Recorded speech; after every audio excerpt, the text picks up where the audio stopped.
এই যে ইউটিউব ব্যবসায়ী, ফেসবুক ব্যবসায়ী এত মিথ্যে কথা কইলে লোকজনরে ভয় দেয়। বিদেশ আসলে এত কষ্ট, বিদেশে এটা পুরো মিথ্যে কথা। এই যে আমি বিদেশ আসছি, যে আসার আগে কত এই সমস্যা সমস্যা। এই যে ভাই নিজে নিজে আগে বাড়ি থাকলে টাইম মতন ঘুমাতে ইউজ করতে গেলে মোবাইল চালাতে পারতাম না, টাইম মতন ই করতে পারতাম না। এখন ভাই নিজের ইচ্ছে মতন ঘুমাই, কেউ কর নাই যে এত দেরি ঘুমাচ্ছিস কা। খালি সমস্যা এক জায়গা 12-13 ঘন্টা করে ডিউটি করে আসে, তখন এমনি ঘুমাই যায়। আবার সমস্যা আরো সুবিধা, সব বাড়ি থাকলে এ রান্ধে ও রান্ধে, এ খায় না ও খায় না, জয় ঝামেলা। এই জায়গা আসলি নিজের ইচ্ছে মতন ভাই যখন যা খাতি মনে হয় তাই, শুধু রাইন দেখাতে হয় ভাই, এ কোনো সমস্যাই না। কি শান্তির জায়গা। এবার বাড়ি থাকলে এনে যাস না ওনে যাস না, এটা কোনো ব্যাপারই না ভাই। নিজে যখন জেনে মনে চায় তখন চিনে ঘুরে বেড়ানো যায়। বিদেশে একটা শান্তির জায়গা।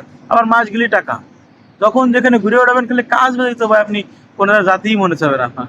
12-13 ঘন্টা ডিউটি করে আসার পরে আপনার তো ঘুরতে যাওয়ার কি, শোয়ার আগে আপনি ঘুমায় যাবেন। এর একটু প্রবলেম ভাই। তাতে কি হয়েছে ভাই, মাস গেলি লাখ খানিক টাকা ইনকাম আছে না। বিদেশ আসলে একটা শান্তির জায়গা, লোকজন আপনাকে ভয় দেয় যে ভাই এই সমস্যা ওই সমস্যা, এগুলো হলো ভিডিও ভাইরাল করার জন্য।